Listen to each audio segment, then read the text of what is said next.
feel great coming back with the external development topics, which is, I feel, the most profound and important to human being nowadays when we have too much thing to consume. We discover the world, the universe too fast. We understand other people and the way we understand ourselves. Too much thing coming on. And what we got to do with our limited ability, mindset, and worldview, which is something that I believe that we can categorize in some idea that we go through in this whole topics, starting from philosophy, jumping to psychology, sociology, and something beyond than that, which is the whole point of these topics. We just going in, been a long time ago, since last year we talked about this.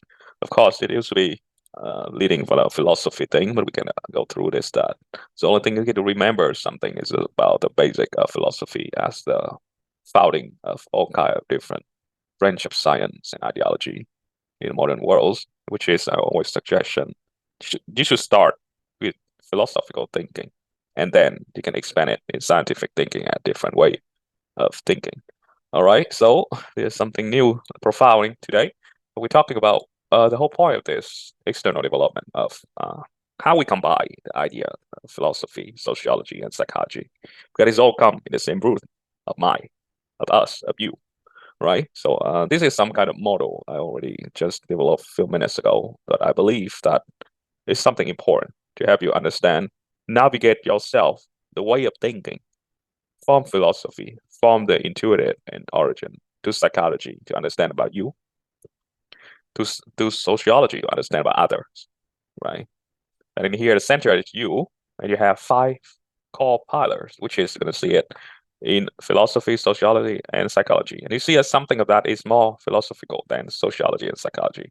But we all connect together. And we see it in different theories, in different something we call science, something we call like Karl Popper is pseudoscience that which is cannot falsifiable or cannot prove, but it's still following something of philosophy word, which we start from you.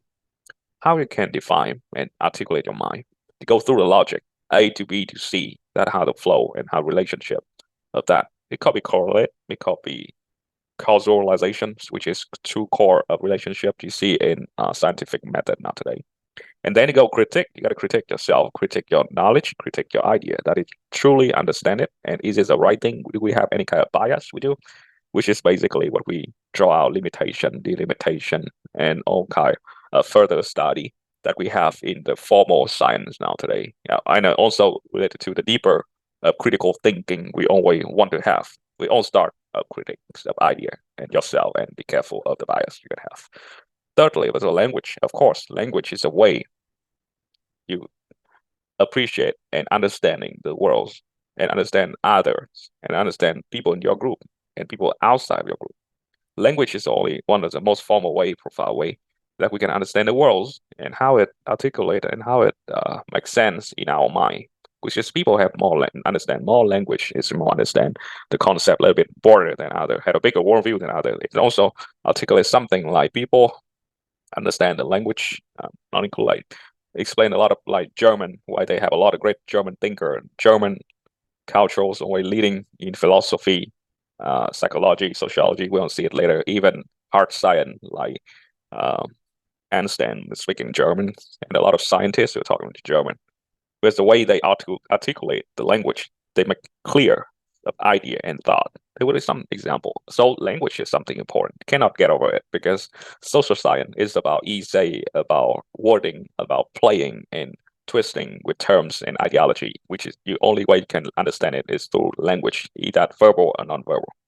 Ethics is something, of course, you got to concern because you live in society. You are sociological animals that be without ethics you cannot live in with the group. You're gonna be kicked out or you're gonna be eliminated. So understand the ethics yourself and ethics of other and how to combine and become the morality, rules and norms and laws. This is something critical when you concern any kind of knowledge and seeing the world. And of course, the final thing, abstraction. Well, the idea of abstraction basically is how do you draw out the meaning outside the material, the original idea of the word abstract. So abstraction is something to turn it back. You bring up your idea, you bring up your mind, you bring up your profile way of reasoning to come back to something deeper than that. When you say something, you know that your meaning is much deeper than that. Even it at that time it have that meaning, but sometimes it's gonna be it throw out the time and space, come to different people. It have deeper meaning. It have variance meaning, but it's do something abstraction. So that's why the abstraction got to be there. Abstraction is the way you connect your empirical ideas and scientific proof knowledge with other non-scientific, mystic, pseudoscience, belief, religion with something bigger. Could be the form of truth, the absolute truth, or the meaning of things, which is we can call like Plato's language, which is the forms, right? The world of form, or you can call it the major part of metaphysics, as Aristotle coined out. That is something with the current knowledge that I have that we can, which is I think important to help us to understand the world is more diverse, and it also proves that there are many philosophical theories fail in practical worlds or fail in a different cultural. Many sociological approach is fail when it comes to different case study and different mind, and many psychological approach of things is failure in different society and in different time frames because it's in a different space and time. And but they do combine all this knowledge, philosophy, sociology, and psychology. They all combine in one place. It's you, and you got to use those 5 components to dig out the knowledge of the world throughout itself. That's a general idea of this way of topics.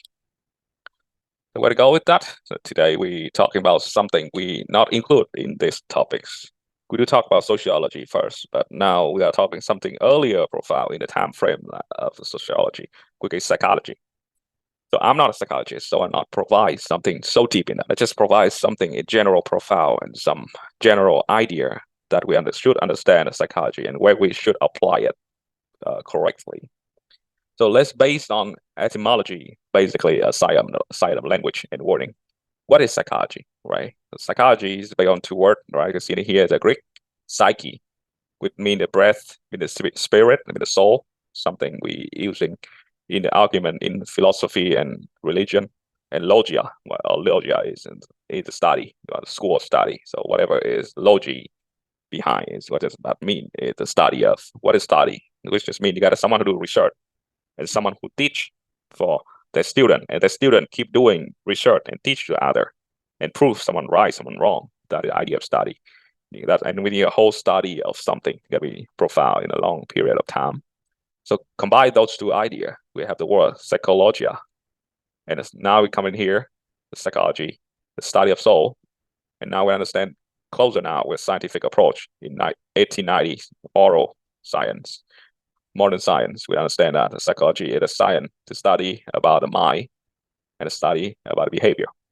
So it used to be study of soul, right? But then now we study of mind and phenomena, the behavior, and then it have expanding more further just based on the word itself, psychology. Why we have important about why we need to care about the word itself if it's not a linguistic? Because it do have a little bit argument on what happened all the time in scientific worlds that who is the founding father of psychology? We have 3 names, even based on etymology, just beyond the who used the word, calling out the term psychology first. We have 2 arguments, pretty big. That is from the first one, based on the time only, based on the first time they used it from Marco Marulic, which is called Latin name is Marcus Marulus, the same one of 15th century from Dalmatia, and now is Croatia. And the book he's writing is, although the essay more than a book, is we can translate it psychology of the nature of the human soul. So that is based on the regular ideas that psychology used to be the study of the human soul and how it profile and interact with nature. And now today we call him Renaissance humanist, and he could be poet, he could be a thinker, he could be a philosopher at that time too. And then we have another name who is more recognized before we founding some printing and some evidence about the book of Marco Marulic, is a German philosopher and scholar, Rudolf Gorka, or you can call it Rodolphus Galen, the same guy. He was born in 1547, and that is 1628, so it's 16th to 17th century. And he do have a book. It was the same word, right? Psychologia, right? This is a different way of writing, but of a different modern language, depending on if you're on the school of linguistics or not. But the idea is that also writing a book about psychology that is on the perfection of man, his mind, and especially its origin. So study about how the mind and the origin of mind of the man be create and be craft to the perfect idea. So basically, also we understand a modern idea of psychology, that's study of mind, but in a philosophical approach. And the third guy, which is more well known in the scientific community, this is Wilhelm Maximilian Wundt in 18th to 20th centuries. And he also a German physiologist, philosopher, and professor. And of course, he is the first psychologist that self-claimed as a psychologist. And he used this term, learned from the other people, other great thinker before. And it could be profound to be the father of modern philosophy, or going to be experimental philosophy. Because why? But he is the one who created the first formal lab for psychological research in the University of Leipzig in 1879, and also try and do it successfully, separate the psychology as the confidently whole new branch of science, which is separate with philosophy and biology. Well, you know that before that, psychology worked in more like the mix of philosophy, mind and soul and thinking, and then biology, which is got to be testing out with the biological body. And that is how he be well recognized as the father of the modern psychology, or the science psychology. Other thinker like Marcus Aurelius and Rudolf Gotthelf is more like philosophy and idea and profile of that. And we go deeper in their study with the material after this. We see that actually psychology, we all know that psychology is more deep down in the philosophy reasoning. That's why actually when a psychologist when they throw back of the idea and history, they realize that, well, actually Plato's and Aristotle also mention about the psychology. And when they see that Plato's is talking about the role of nature in psychological development, so that how their nature, you got to adapt with the nature, and the nature provide you a different way of thinking, and you just copy that image with your narrow mind and narrow perspective into your brain and absorb it with that. But Aristotle, the greatest student of Plato, want to argue it with more nurture of psychological development. Nurture actually is a man-made thing, is the process of living the children throughout the parenting of the father and mother, throughout the playing with peer, throughout to go to the school, all that process to learn something, which might be different with the nature that was born, but it's still learning something to become a different variance. You have 10 children in the same family of working class farmer, but 10 children go to different school, go to a different parenting process, hang out with each other, different characteristics. You have 10 different variants of outcomes that are different between the nature and nurture. And of course, the argument between Plato and Aristotle is always a classic argument about their idealism and other realism, the idea of forms, the idea of realistic trust, but it still keep up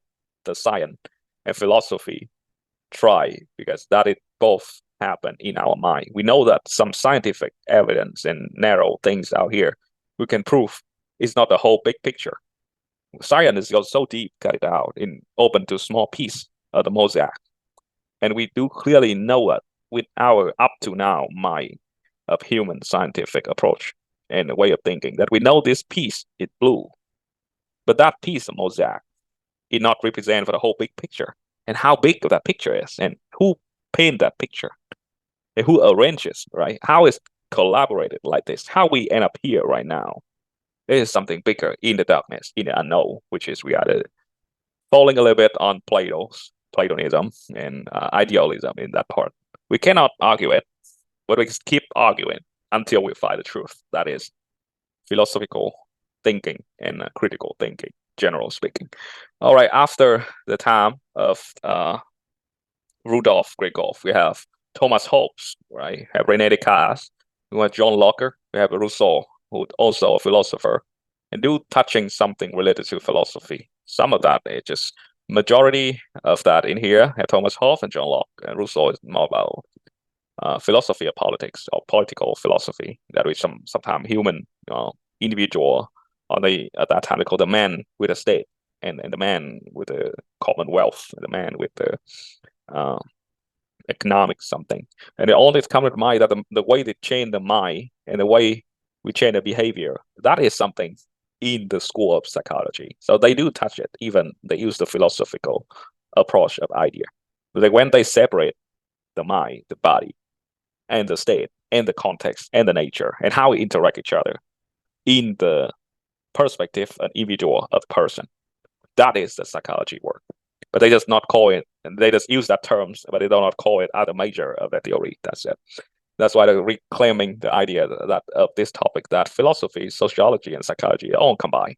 If you want to explain something in social science and humanistic science, you got to understand all those three core terms. Some of the theories also claiming that René Descartes is someone in the founding, playing a big role in psychology too, because he's call out the dualism that separate the mind and the body, or the mind and the brain, which is truth if you approach with that idea. But of course, other thinkers have their own way to contribute to the development of psychology now. Because you see some name in here, like Gustav Fechner, who's someone we not really see it for a while, but who also playing significant job in the empirical psychological measurement. Science is about measurement. Charles Darwin, right? Of course, we talk about the theory of natural selection. It's an impact of functional school and evolutionary psychology. So they have a whole field called evolutionary psychology, just based on the idea of Charles Darwin. And of course, we have here Wilhelm Wundt. We talk about the first school and first lab, and who has developed the school of structuralism. We have William James, American psychologist, opened first psychology libraries and have developed the functionalism. Of course, they Wilhelm Wundt and William James living roughly about the same time, and one in German, one in America. So that's why one live in Leipzig, and one is set up the school in America. That's why they can both confirm to be the founding father of science of psychology. But they go to different school, field of structuralism and field of functionalism. There's something, and also something extra with the pretty funny thing that William James also the founding father of philosophy, pragmatism too, which is something we're gonna talk about later. All right, we have a name of Ivan Pavlov, Russian physiologist. We talk about the principle of classical conditioning and do a little bit impact to a school of behavior science in psychology in future. Have some idea in here. Have Hermann Ebbinghaus, and also study of different condition of remember and study memory. Sigmund Freud is really big name talking about open a new school of psychodynamic psychology, and of course his student Carl Jung is also famous to improve the school of psychodynamic and psychoanalyst after they break up. Of course, have some name of teacher Boston. Jean Piaget is someone who has heard a lot, but he developed one of the most important theory of cognitive development, like children development theories, that Jean Piaget. And you see Jean Piaget, his name also showing up in school of sociology, because they do base this on the idea when the human beings start the socialization process, when they are the children. So they got to go through Jean Piaget anyway. Have Skinner going through the school of behaviorism. And we have other names in here that also keep developing a different school of ideology. We have the name Daniel Kahneman, who won a Nobel Prize in economics and who writing the book Think Fast and Slow. And he working on something called psychological decision making. And other groups that he in that now in American psychologists, they're working on the cognitive school of psychology, study about learning, memory, and judgment, and decision making. And the modern American psychologists more study about social cultural school and try to understand the social norm, that how we see something overlap between the psychology and sociology in there, because it will go in there some way. When you study enough about yourself, you starting study about other, how you interact with other, that is the relationship in socialization process. You gotta go to a school of sociology. Something we talk about after this. We talk about some critical school of psychology.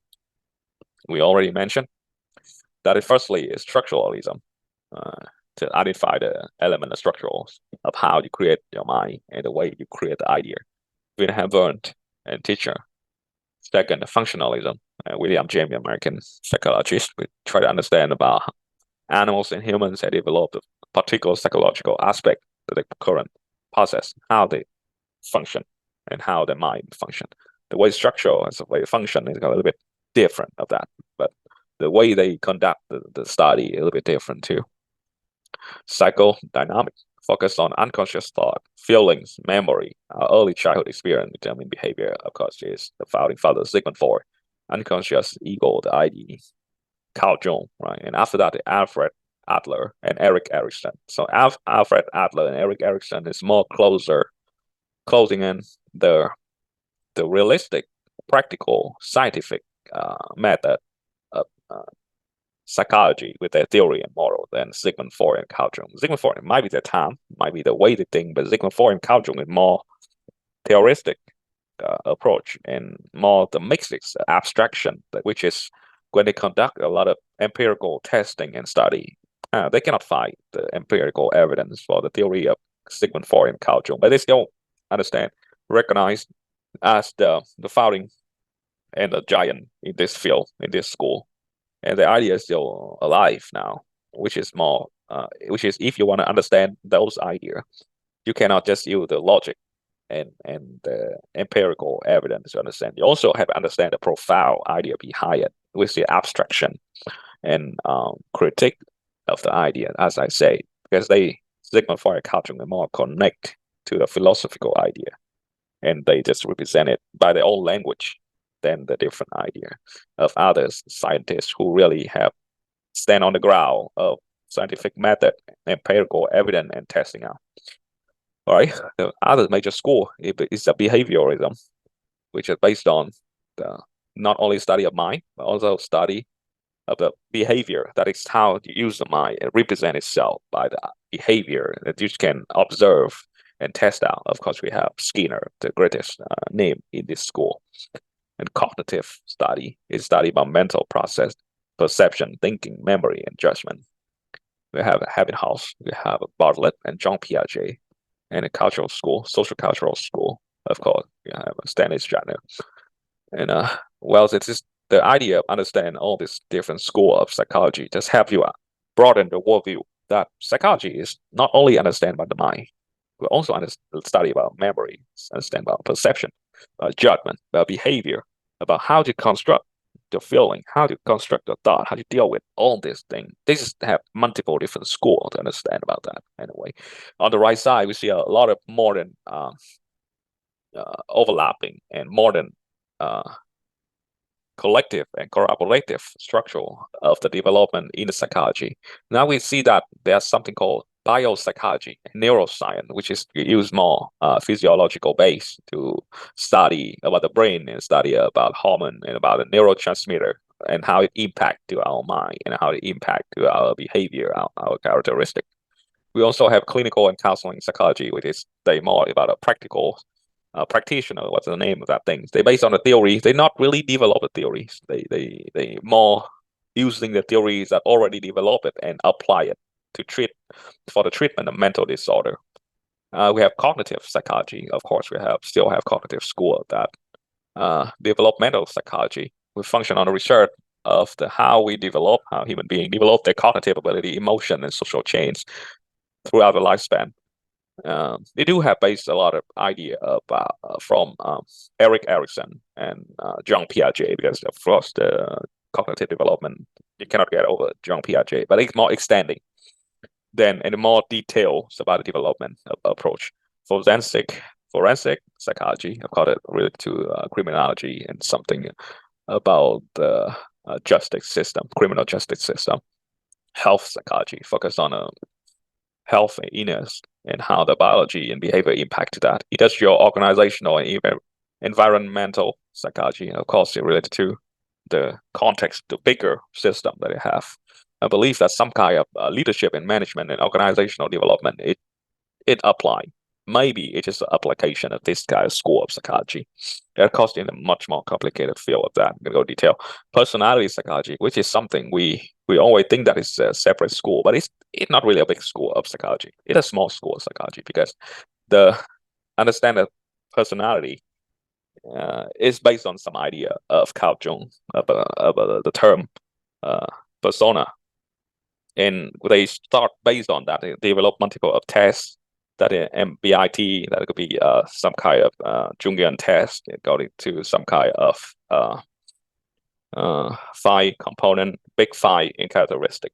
They do study on that, but they still have a lot of disagreeable in this school of personality. But they do agree that we have different personality, but how we explain it and how we make that reasonable and how we mimic that, how we evaluate that, how we put it into the logic and language is something the school of personality still need more time to work on.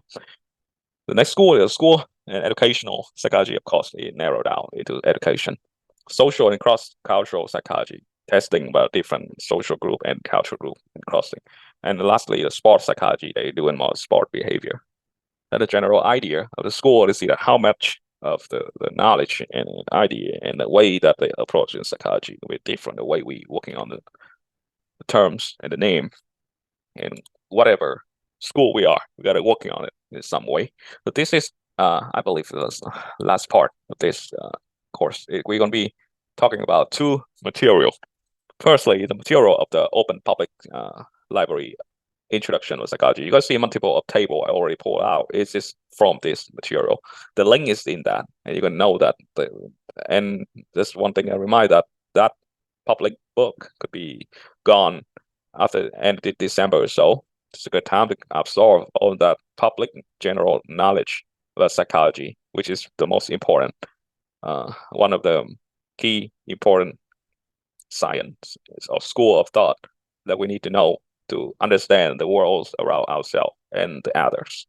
And second, if you don't feel like to read multiple book and tables and board, you can go through the Coursera. The Coursera have pretty good school course about the psychology from Yale University. It's have 6 weeks and they explain something really more heavily on the video than the reading, but I do read some of that. They do go through when they're starting, the way they start, it's not really deep down connected to the philosophy, but it's more starting in from the dualism. You can see it here, dualism from René Descartes about separate about mind and body. And then they go throughout the Fourier and other study. So this course is also really understandable too, and have a lot of visual and way of taking note that you have. If you don't like to read a lot, you can go to this course and this breakdown of knowledge to you. Then you read out the whole book. That'll be 11 chapters, 500 to 700 page. But it depends on the way you're learning. And this video is still here to help you just a little bit navigation about what you should learn and what you should start and what you can apply with that. And of course, why we cannot go to application of psychology. I always believe that the application of any kind of science need to be so empirical and practical, which is you got to narrow down to the case study. You can narrow down to a certain group of people, a certain with a control of the variables. You just cannot give a random general ideas that work for everybody. It's hard with all kind of science, and we cannot provide that sort of detail in this platform, or whatever public platform. We cannot provide that detail. So that's why the study of psychology and the study of mind, the study of the soul, the study of behavior, it got to be starting from you. You got to be starting from yourself. Got to be starting from how you understand this material and how do you apply this material for your life, for your behavior, for the way you construct behavior and interaction with each other, and how do you understand the world, which is represent itself throughout not only psychology, but also throughout sociology, throughout philosophy, and throughout other form of physics worlds, like hard science can prove it, like physics, math, and biology and chemistry, we represent the physical worlds, and psychology, sociology, and philosophy is more about non-physical, could be metaphysics, could be human centric worlds, which is we are the center factor of our life. That pretty much is. If see we have time, we can talk about each of this material. But that's pretty much it for today. Thank you so much.